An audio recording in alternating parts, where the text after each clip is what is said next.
Formålet med forsøget er at undersøge, hvilke fældningsreaktioner der sker ved sammenblanding af to letopløselige salte, hvorvidt en fældningsreaktion kan påvise fosfat i Utterslev Mose. Vi forventer, at der kommer noget bundfald, som vi kan forklare i følgeskemaet på side 43 i basiskemi C.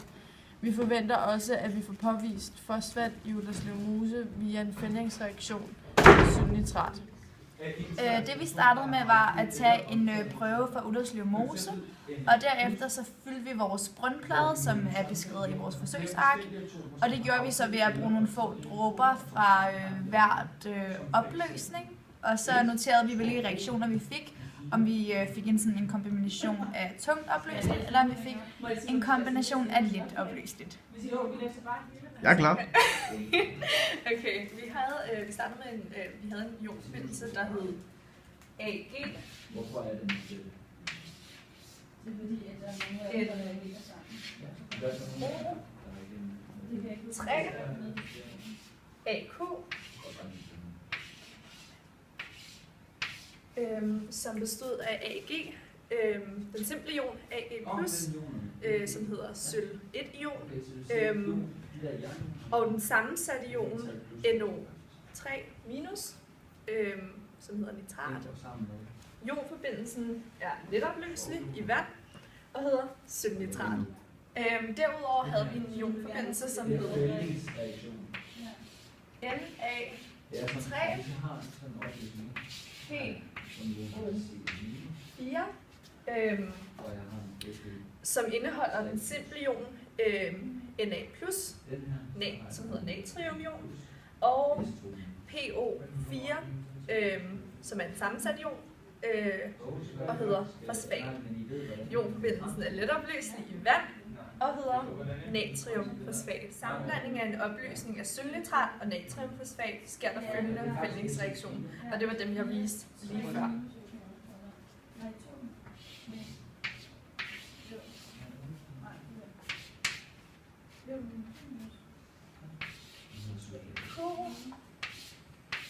Plus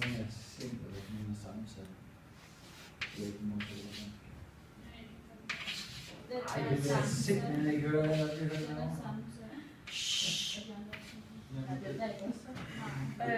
sker der følgende. Jeg skriver det hernede, fordi der ikke er plads.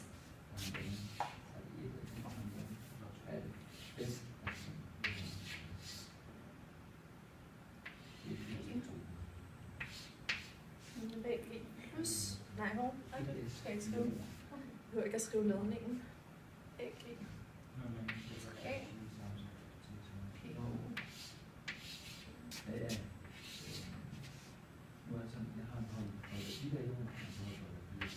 Og det jeg så har skrevet op her, heroppe, det er ladningen. AG har en plus, 1 plus, og PO har en ladning på 3 minus.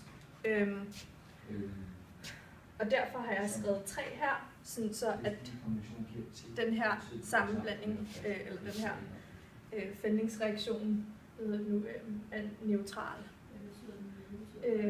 Derudover er der er den tungt opløselig, så det bliver solid. De her to går sammen.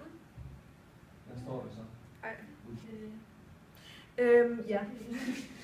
Så derudover så skal jeg afstemme det her, fordi der skal være lige meget på hver side. Og jeg har skrevet AG3, så det skal jeg også skrive her foran. Og så er den egentlig afstemt.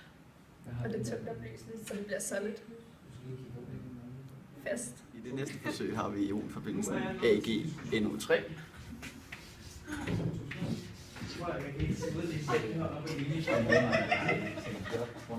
Nej, du har ikke fucket noget, Mathias. Den er rigtig lang. Som indeholder den simple. I vores næste forsøg, der har vi ionforbindelsen H2PO4.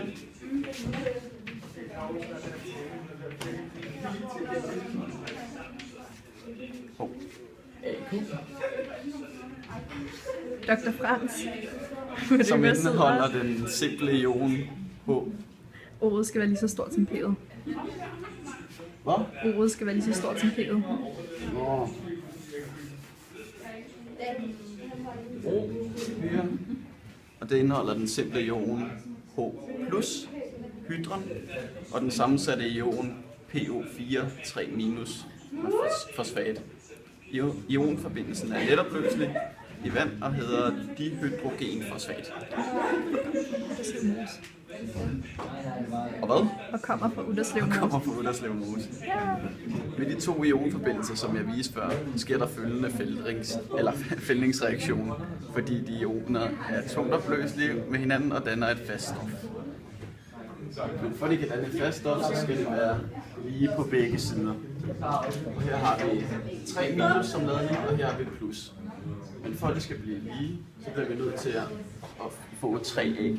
Så vi skriver 3 her. Og så for at det skal være lige på begge sider, så bliver vi også nødt til at skrive 3 her. Ja. Slut. Vi kan indikere, at der er fosfat i Utterslev Mose, da sammenblandingen af vandet fra Utterslev Mose og AgNO3 AQ laver bundfald med fældningsreaktionen Ag plus AQ plus PO4 3- AQ, så giver Ag3 PO4 solid. Det vil sige, at det samme skete ved den anden fældningsreaktion, som var 3Ag plus AQ plus PO4 3- AQ. Så det vil sige, når to ionforbindelser går sammen med hinanden og har to ioner, der er tungtopløselige med hinanden, kommer der et bundfald. Fast bundfald. Tak til Dr. Lela. Så lidt.